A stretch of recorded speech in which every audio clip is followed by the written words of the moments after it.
Well, hello and welcome to another episode of In Conversation with Benedict Rogers, an interview series that Hong Kong Watch produces, where we talk to public figures around the world and indeed from Hong Kong when we can about the situation in Hong Kong. And I am Benedict Rogers, and it's an enormous privilege to have as our guest this week Sir Malcolm Rifkind, who served as the United Kingdom's Foreign Secretary for the last 2 years before the handover of Hong Kong, previously as Defence Secretary, served in the cabinets of both Margaret Thatcher and John Major, and is a patron of Hong Kong Watch. So, Sir Malcolm Rifkind, thank you so much for being with us. Well, thank you for inviting me.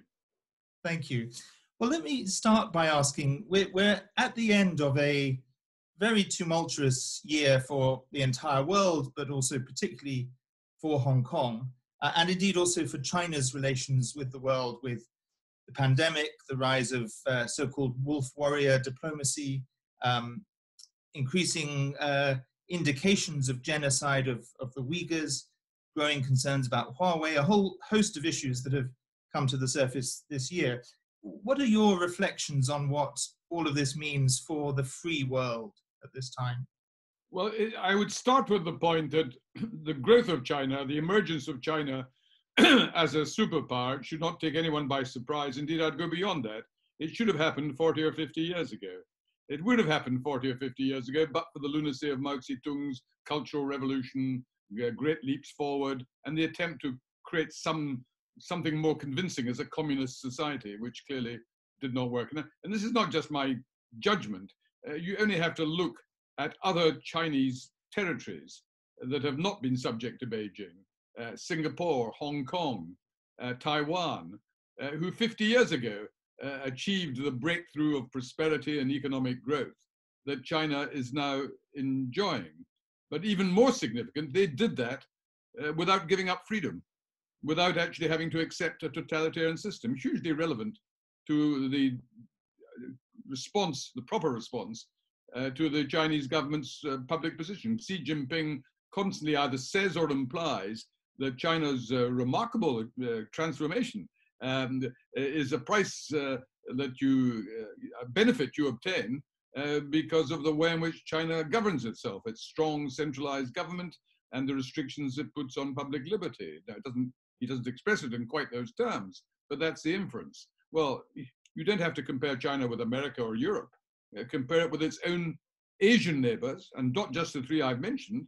South Korea, Japan are other examples that you can have exactly the kind of economic growth that China has experienced without loss of personal liberty, indeed with an enhancement of the rule of law.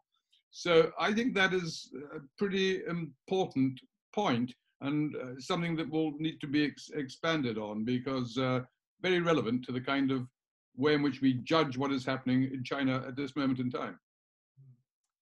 Absolutely. Well, a number of things I'd like to build on that. But if I may move to a more specific question regarding Hong Kong next.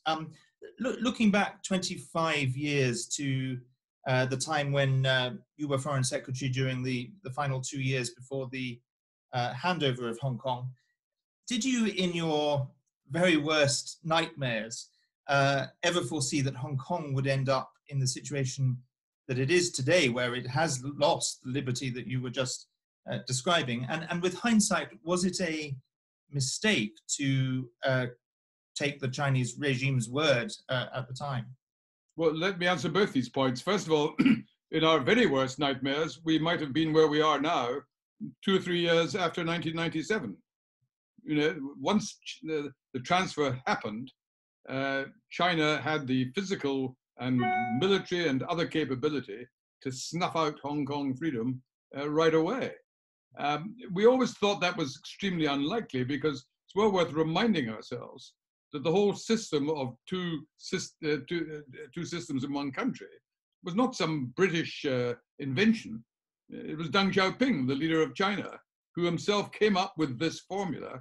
And he didn't do it out of love of the people of Hong Kong or because he wanted them to preserve their freedom. He did it for 2 reasons. First of all, Hong Kong was economically so important to China that there was always a risk that even the symbolic transfer would lead to a collapse of international business and investor confidence, and the Hong Kong economy would not be able to survive. But in Deng Xiaoping's point of view, there was an even more important reason, if it can be said as more important, and that was Taiwan. That what he had in the back of his mind, I'm absolutely certain, is that if Hong Kong with two systems works and is being seen to work, then it becomes inconceivably easier to say to the people of Taiwan, look, why not agree to reunification with the mainland, but preserve your existing social, political system? This is not just a propaganda, it's already what we are honoring in Hong Kong. You can see it happening in Hong Kong and Macau, obviously, and so forth. Now, that was always going to be a difficult argument to make. Of course, what's happened in the last 12 months makes it inconceivable that anyone in their right mind in Taiwan would believe that two systems is now even a theoretical option for themselves. The second question you asked, let me deal with that if I may. You said if we had known that what has happened would happen, the harsh reality, and I'm going to be very frank in this interview, I'm a private citizen, I don't have to be diplomatic, is we had no leverage of the fundamental, we had leverage, but not of the kind that could send a task force to Hong Kong if the Chinese walked in, as we did with the Falkland Islands. You know, that was never remotely conceivable, and everyone knew that. The Chinese knew that, we knew that, the people of Hong Kong knew it as well. So what Mrs. Thatcher, who hated the whole idea, and John Major hated the whole idea of Hong Kong coming under a totalitarian government, the reality was that the treaties under which Hong Kong existed, in part, not for the whole of Hong Kong, but for a large chunk of it, expired after 100 years. And Hong Kong, therefore, could not legally continue as a British colony. I think the initial suggestion that came, without any expectation of it being acceptable, from Mrs. Thatcher, before my time in the Foreign Office, was to probe whether the Chinese might be willing that after the transfer, the United Kingdom would still be responsible for the administration of Hong Kong in reality, even if it was no longer a British territory. That was to help try and entrench the freedom, but it didn't surprise us in the slightest that the Chinese would not have that. It would have been astonishing if they had. So what the objective had to be, therefore, was not, it wasn't a question so much whether we trusted the Chinese. It was, first of all, there was no realistic alternative way of dealing with it. And secondly, our judgment, and it proved correct for 25 years, was that the Chinese self-interest would point towards them respecting, in general, two systems, albeit trying to weaken it all the time at the edges.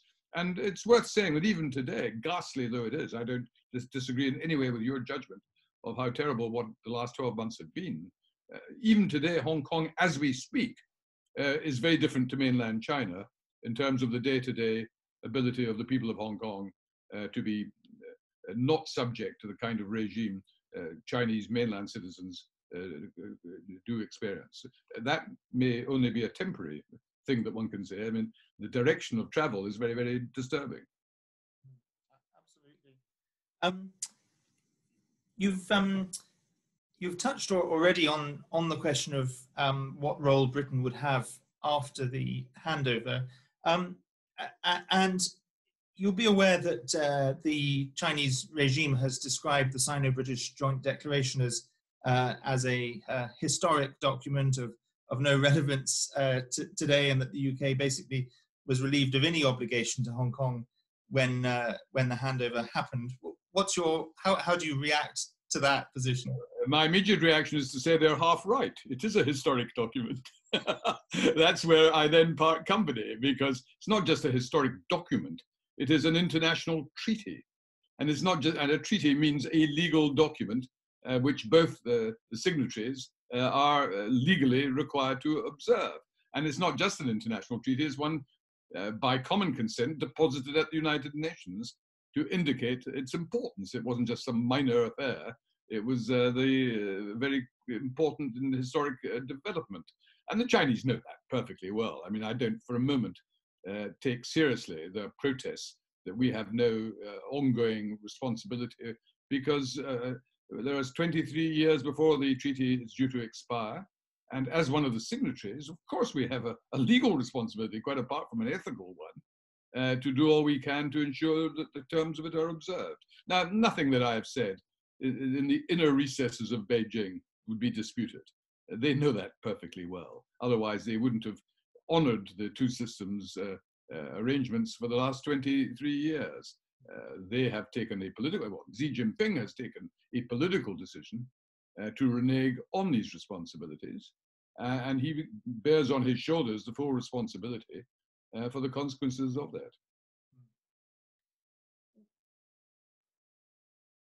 Following that point, particularly about reneging on promises, but also picking up on a point you referred to earlier in regard to Taiwan, what do you see as the geopolitical implications of what the Chinese regime has done in Hong Kong in the last 12 months or so, and particularly in three respects: in respect to the implications for Taiwan, the implications for the international rules-based order, breaking an international treaty, and the implications for basically turning what was until recently one of Asia's most open and freest cities and most important financial centers in the world into something very different. I think the best answer I can give to that is to simply, well, not simply, but to say that you cannot, I think, entirely divorce Hong Kong from the kind of foreign policy that Xi Jinping has been exercising more widely in East Asia. I'm not going to get into Belt and Road or a number of, or G5, all that sort of Huawei and all these issues. Let me just think in terms of his geopolitical initiatives. And of course, what we have seen happening, of which Hong Kong is a very important part, is the alienation of virtually all China's Asian neighbors from the government in Beijing. They have antagonized pretty well everyone with whom they share a border, and that's no mean achievement. They have territorial disputes which are becoming more aggressive with Japan and with South Korea. They are bellicose in their threats in relation to Taiwan.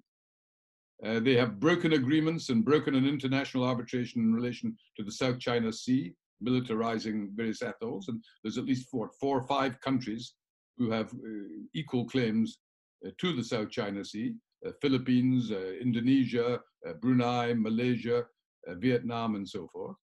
They've antagonized the Vietnamese, who are a communist country, but who openly say, which is remarkable given the history, the United States is a friend of Vietnam, and it's China whom they most are concerned about. And then going further west, you have, of course, the relationship with India, which has very seriously deteriorated. Some 24 Indian soldiers having been killed in the last border clash. Now, the consequences of all that are not exactly a stunning success for Xi Jinping. You know, if I was a member of the Chinese Politburo, however improbable that might sound, and I was having a private conversation with a fellow member of the Politburo, but only one whom I entirely could trust to be very frank with, I would say, you know, Comrade Xi Jinping's, I don't understand his strategy. Yes, he's been very, very powerful. He has extended Chinese influence dramatically, but simultaneously, he has created a ring of countries all surrounding China who are increasingly working together in a way they have never done in the past to try to prevent further Chinese unfair and unreasonable aggression, and if possible, to reverse it. And that is not in itself an obvious sign of geopolitical success. And it makes me wonder whether Xi Jinping himself might occasionally reflect as to, okay, he can point to all the positive sides of expanding China's power, its military capability, its influence, its economic strength. But look at the consequence. Let me just give one or two examples to back up what I'm saying. India and Japan, in the last year or so, have had joint naval exercises, first time in their history. What do India and Japan have in common? Nothing except, in geopolitical terms, except China. India, throughout the whole of the Cold War, insisted on remaining non-aligned, would not officially support either the Soviet Union or NATO or the United States, the West. They said, that's not a dispute we are going to get involved with. Very recently, Narendra Modi, having tried to develop a positive relationship with China, partly under pressure from Indian public opinion, partly by his own beliefs, has essentially given up. It's not that he's not talking to China, but he has joined United States, Japan, Australia, South Korea, in an informal grouping of countries. The most powerful neighbors that China has in Asia, plus the United States and Australia. And what we are seeing is the beginnings of what used to be called in Europe a containment policy. Now, I'm not one of those who argues that we're starting a new Cold War with China, either the West or its Asian neighbors. I don't think we're into that kind of language. I don't think that's helpful, because what was crucial about the Cold War was two things. First of all, the vast numbers of nuclear weapons on either side, which could have led to a global nuclear holocaust if there had been any military confrontation. I don't think that's a realistic, even possibility, but certainly not likelihood in relation to China. But secondly, the whole point of the Cold War was not just Russian nationalism, comparable to Chinese nationalism. It was communist ideology. They had a global ideology, which in the early days attracted tens of millions, perhaps hundreds of millions of people in other parts of the world. In France and Italy, for example, for 30 years after the end of the Second World War, the Communist Party was the strongest party in each of these countries in democratic elections.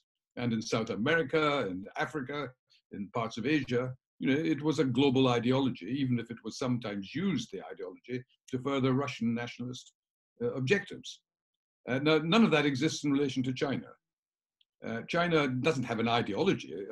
It has beliefs of its own internal relevance, but it can't itself impose its kind of authoritarian doctrinaire government on other countries. It appeals to authoritarians, but there's no evidence yet that any country, including Hungary, Poland, Brazil, all the other usual countries that are named, none of them are remotely contemplating transforming their society, even if their governments could, in the direction of China. So China, I end this rather lengthy reply to a reasonably short question by saying Xi Jinping either is reflecting, or if he isn't, he ought to reflect on what is the net benefit of what he has done if he has transformed all his Asian neighbors, not only into people who are hostile to what he's doing, but who are in an unprecedented way working together and working with Australia and the United States and Europe. And that will get more and more, not less and less, as the years go by. That is not a particularly brilliant foreign policy on the part of the Chinese government and Xi Jinping. Absolutely. And one could add to that list of people that he has turned negatively, pretty much the entire free world. I think it was Chris Patton who said that one of Xi Jinping's amazing achievements was to unite most of the Conservative Party, to unite most of Parliament now, because the Labour front bench is taking a very similar position. And the same with Republicans and Democrats. It's probably the one issue that is a real bipartisan issue in Washington, D.C. I think that is right. We can be pretty certain even now that the Biden policy towards China will not be fundamentally different to the Trump policy. The rhetoric will be different. There will be no tweeting. There will be a coherent foreign policy, which will be subject to rigorous analysis in the State Department and in the National Security Council. So the policy as it evolves, and that's, I suspect, in China's interests as well as in America's, because actually the last thing any of us should want is an incoherent foreign policy, which is simultaneously aggressive. I mean, that's dangerous stuff. And as long as Trump is around, that is dangerous, even if occasionally he does the right thing. Absolutely. People always used to say that that Hong Kong was the goose that laid the golden egg for China. In your view, looking at what's happened in Hong Kong over the past year or so, has the regime effectively killed that goose? And if so, will they find other ways to keep the metaphor? Will they find other ways to keep producing golden eggs, perhaps in the form of so-called red capital, to mix lots of metaphors, or have they simply accepted that they're going to pay an economic price and they put political control as their top priority? Well, I'm not going to compete with your metaphors, if you'll forgive me, Ben, but I think the first point one has to acknowledge is that Hong Kong is certainly less economically vital to China than it was in 1997. The growth of Shenzhen, the growth of Shanghai, and other financial centers in mainland China certainly means that Hong Kong doesn't have this, as it were, monopoly of contact with the outside world, which was so crucial to China's own well-being. But the analysis that's been done by many people, including yourselves, demonstrates that Hong Kong is still a hugely valuable asset to China and has assets that cannot be replicated on the mainland. And of course, what we're really talking about in this context is the legal system, the rule of law. And I'm not talking, in this particular answer, I'm not talking about human rights, I'm talking about the confidence with which companies and businessmen and investors can have that if there are disputes, there will not be a politicization of the way it's handled, as it doesn't always happen in China, but can happen whenever it suits the Chinese government for it to happen. They don't have the rule of law, they have rule by law. And Hong Kong, still as we speak, does have some degree of judicial independence, less than it had before because of the national security legislation, particularly in the sphere of human rights. It's virtually disappeared. But in terms of the businessmen, they're waiting and seeing. I think the jury's out. So you haven't, I don't think you could say at this moment in time, you've had a collapse of confidence in the business and investment community in Hong Kong. In some respects, they're positively relieved that the turmoil of Hong Kong is behind them. I mean, that whole year of demonstrations and uncertainty as to where it was leading to and so forth, that was bad news for them, as it always is for businessmen in any part of the world when things like that happen. So that will, in a short-term sense, may even have helped the business community. The fact that the issue is now stable, the demonstrations don't take place, and a new framework is in place. But as I say, the jury's out because you cannot, in my judgment, and this is a matter of judgment, I suppose, the Chinese government cannot compartmentalize the rule of law. You can't say we'll have the rule of law as we would understand it for businesses, companies, and investors, but we will have the Chinese mainland system for everybody else. In theory, that sounds as if it's a hypothetical possibility. In reality, it can't work. Apart from anything else, you don't have then judges who are prepared to serve, applying different criteria, depending on whether it's an individual citizen whose rights are at stake or a company's. I mean, certainly the British and other external judges would have to be withdrawn.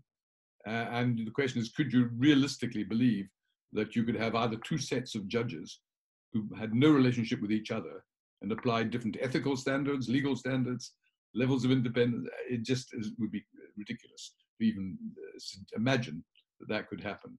So if the Chinese government persists in the dismantlement of the rule of law as it affects the people of Hong Kong, then there will come a point, and it could be weeks, it could be months, but it's unlikely to be as much as years, when there is no point in choosing Hong Kong when you have other options.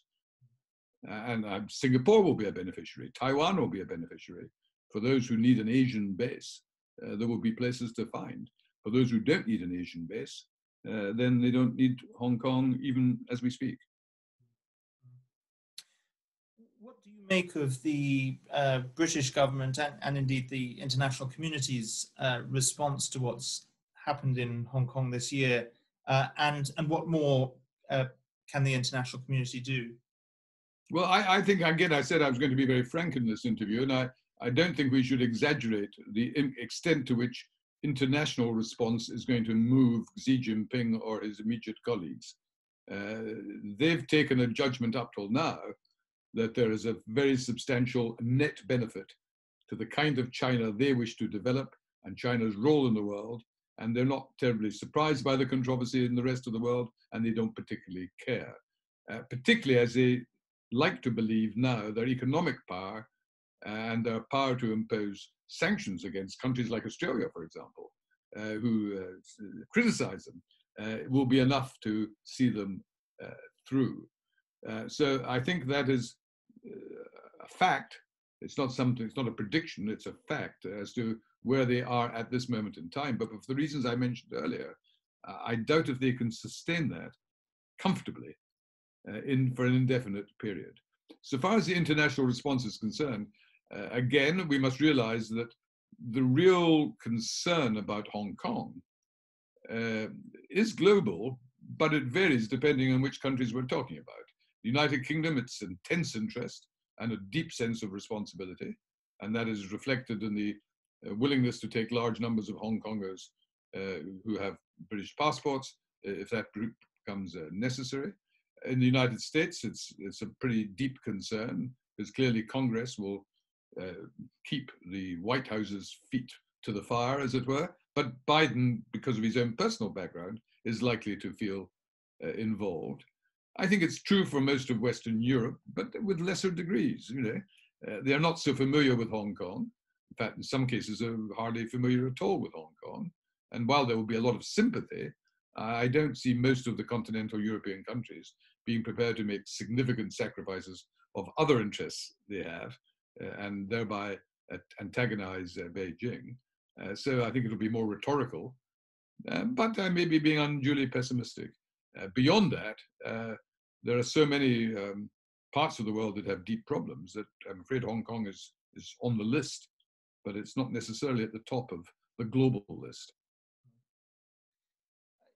Accepting what you said about the limits of pressure on Beijing, nevertheless, do you think that if Britain were to take a lead on the question of imposing targeted sanctions, particularly Magnitsky sanctions, but coordinate that with the rest of the free world, or with as many like-minded countries as possible, perhaps the Five Eyes countries, do you think that may be something that could make a difference, at least to signal that what the Chinese have done to Hong Kong, and indeed what they're doing to the Uyghurs, won't be allowed to happen to pass, with impunity? I would like to say, great idea, let's do it. And I'm not necessarily hostile, but I've been sort of following, obviously, the effect of the Magnitsky type of sanctions in relation to Putin, in relation to Russia. And there's no doubt the Russians loathe Magnitsky sanctions. There's no doubt they're very hostile to them and wish they didn't happen. There's not the slightest evidence that Putin is prepared to make any major concession of his, not just of his foreign policy, but if you think that Magnitsky issues related to human rights, we've just had the attempted assassination of Navalny. We've just had similar, for example, Frugal, the governor in Khabarovsk, has been languishing in prison because he was very popular in Khabarovsk and he wasn't a Putin man. And there could be dozens of other examples. There's no evidence that, as we speak, that Russia is becoming more tolerant of human rights or not trying to bump off their opponents overseas because of Magnitsky. I wish there was. And the idea, and Russia's, compared to China, Russia is a much weaker country. It doesn't have the global economic strength that China has. It doesn't have the aura of the new superpower. And the idea that the Chinese government, even if we did impose Magnitsky sanctions, they would hate it, they would criticize it, they would dislike it. But would it change their bottom? By itself, it would not. And other people would say, well, it's still worth doing, just to show I have two concerns with that. I think Britain, perhaps America might do it, but it might be equally obvious that most of the world declined to do it. So that would be not very good news. And I just do not see in their current frame of mind that is likely to have the impact. I think the British invitation to Hong Kongers who might wish to come to the UK, I take that as much more important, because one of the consequences if they take up that offer will be for Hong Kong to lose very large numbers of its best people, and therefore its economic value to China then becomes significantly less, certainly much less than the Chinese would like. So that is, I think, a more important point, as well as being ethically justified. Can I ask you about your reaction to the behavior of the major banks, both in their effective support for the national security law, but most specifically the case in the last couple of weeks of HSBC, obviously under pressure from the authorities, freezing the bank accounts of, firstly, a former legislator, Ted Hui, but also his family members, and then freezing the bank accounts of a pastor who had been assisting protesters last year, and his entire church and his wife's account. What do you make of that, and what can either governments or consumers do to respond to that? Well, I think HSBC and certain other banks have been pathetic. I wouldn't for a moment think they've been other than pathetic. Indeed, if you go back to how they reacted to the national security legislation, I'm well aware, and it's not unreasonable to say they couldn't have been expected to come out vitriolically attacking it. That's not their function. They are banks. They obviously have a legitimate interest in not wanting to upset China too much. But all they had to do was either just remain silent and decline to comment, which you can do, or they could have said, well, we are very sad about this. It's unfortunate, and we can't support it, but they could have used much less craven language. They didn't. They chose to be totally craven. And what really has irritated me, I don't know if you've noticed this, but over the last few months, HSBC have been running advertisements, not to do with Hong Kong, but about how glorious a bank HSBC is on British television. They may be doing it elsewhere as well. And one of the things they say towards the end of the advert is, we are not an island. Oh, well, really, we have global concerns, global interest. We are not an island, implying that they're not insular. Well, of course they were insular. They were only contemplating a narrow local interest in Hong Kong itself, and and prepared to betray 100 years of their association with Hong Kong. And it's not worked, because far from the Chinese government saying, thank you very much, and then leaving them alone, as you have rightly pointed out, they've now been subject to pressure to block accounts and do other things, which increasingly make them simply a pawn of the Chinese government. And that will be noticed by other investors, by other people involved in the financial community. And it's all part of the very, very sad erosion of Hong Kong's financial significance. Absolutely. Just returning to the question of the international community's response, and particularly Joe Biden talking about a democracy summit, a summit of democracies next year. What do you think are the best vehicles for the democratic world to strengthen their alliance? I mean, the Five Eyes have spoken out, the G7 has spoken out. Could there be a new alliance of democracies? And if I can throw in also the United Nations, as flawed as it is there scope, in your view, for the creation of some kind of UN mechanism to monitor the situation in Hong Kong, a UN special rapporteur? Well, what we have seen over the last 4 or 5 years, and it's almost entirely, not entirely, but it's mainly because of the Trump presidency and the then creation in a number of countries of similar authoritarian leaders, or leaders with authoritarian impulses, has been a challenge, a questioning of whether what we call Western democracy, but which is actually universal democracy, because it's in Japan, it's in India, it's in dozens of other countries in every continent, whether that was in retreat. And it seemed to be in retreat, and in some respects it was very disturbing. Now, I think I think the fundamental requirement was the denial of a second term to Trump. Because as long as there is a debate about the future of democracy, then if the United States is part of that debate and being seen as a country that is losing interest, if the people of America had been prepared to give him a second term in the knowledge of his views, beliefs, and activities, that would have been very, very, very damaging. Now, it's still disturbing that 70 million Americans did vote for him, but fortunately 81 million didn't. And America under Biden, or almost anybody else, becomes again the leader of the free world. And that is a huge step in the right direction. Now, whether you create a league of democracies or a structure of democracy, I've no problem with that.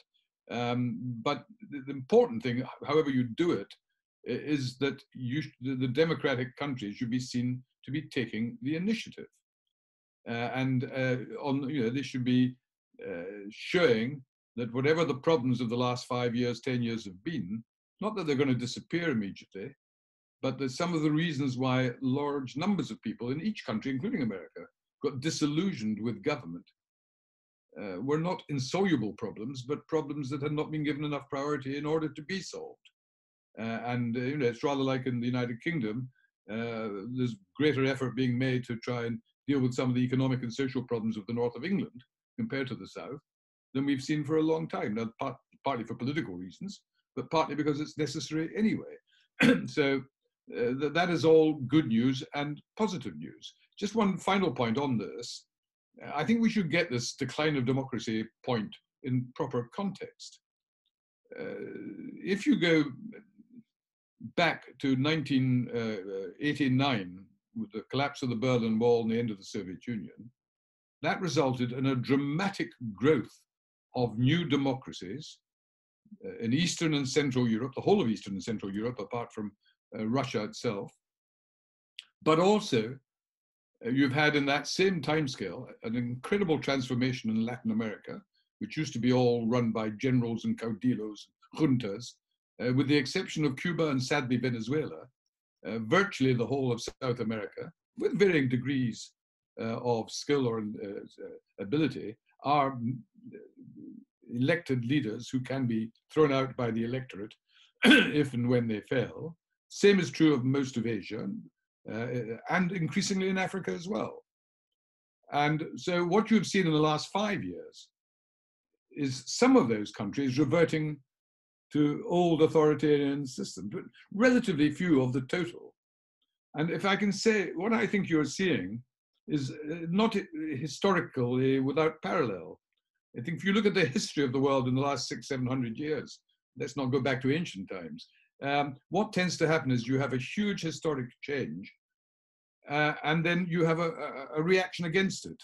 But the reaction against it is never quite as strong as the original change. You get a new equilibrium. So, for example, you had the Reformation in Europe, the religious Reformation I'm talking about. What did it lead to? It led to the Counter-Reformation.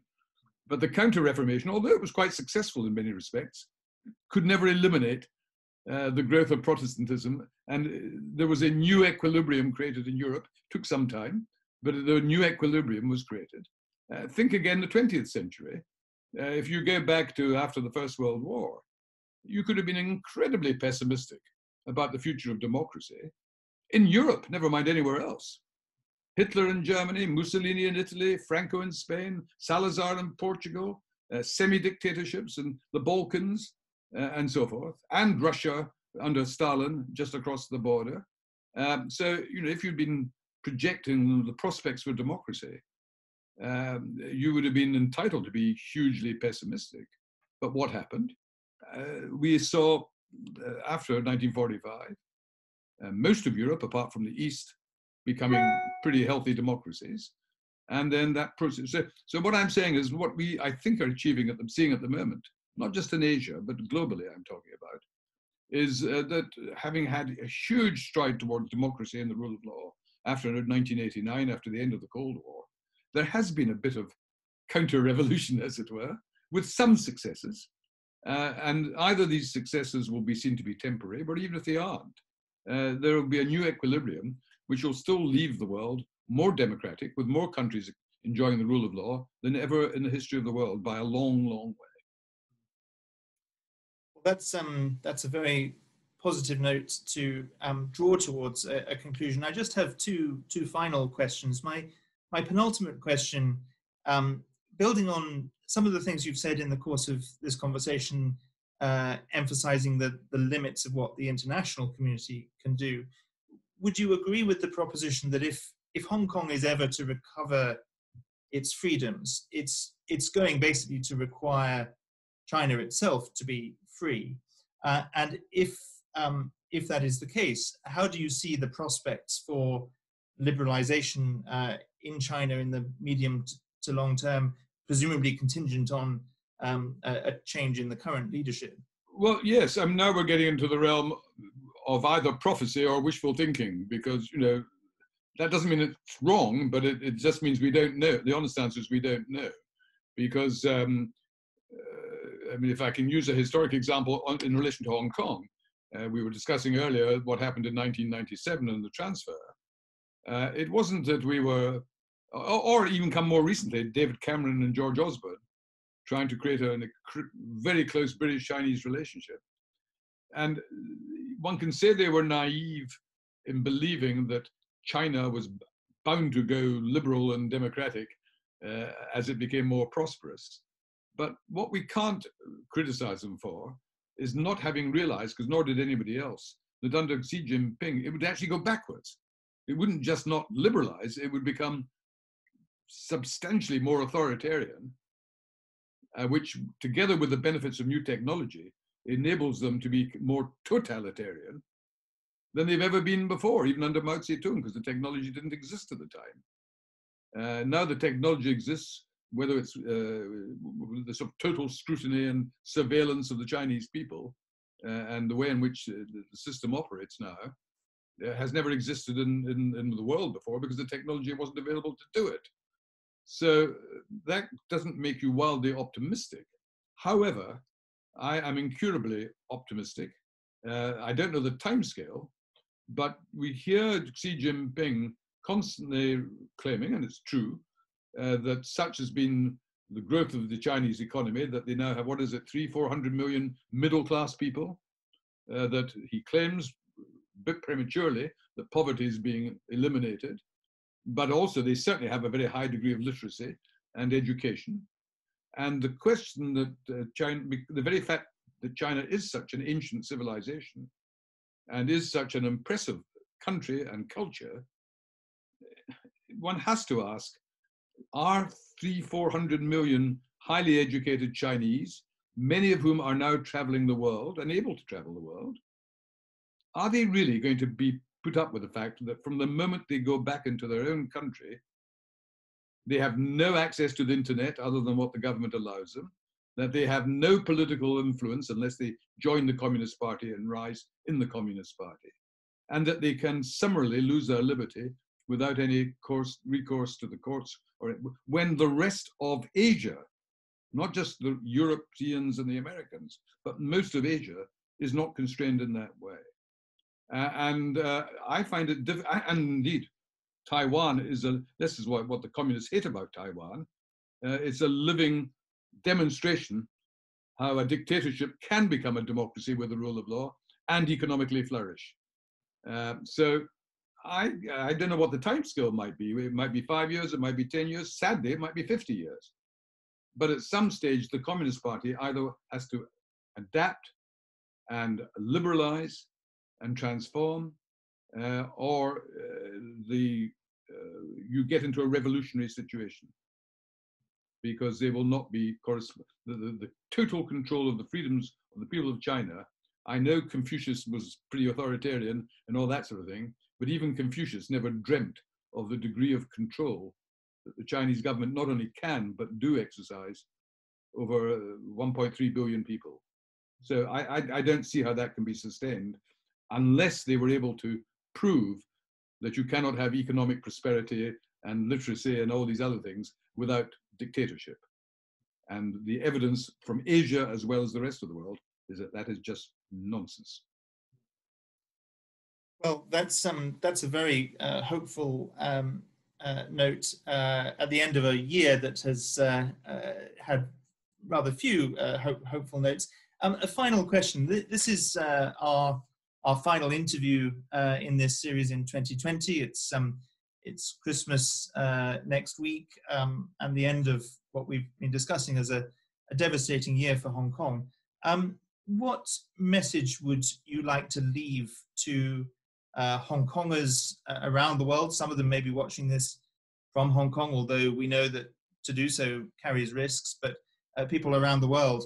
What would be your message to Hong Kongers today as they contemplate their options and their future? Well, I would say the following. I would say, first of all, the world, the international community admires you and admires your strength of commitment to values which are universal values, even if they are not part of the views in mainland China. I would say that Britain in particular, but also I think the wider world, will not forget you.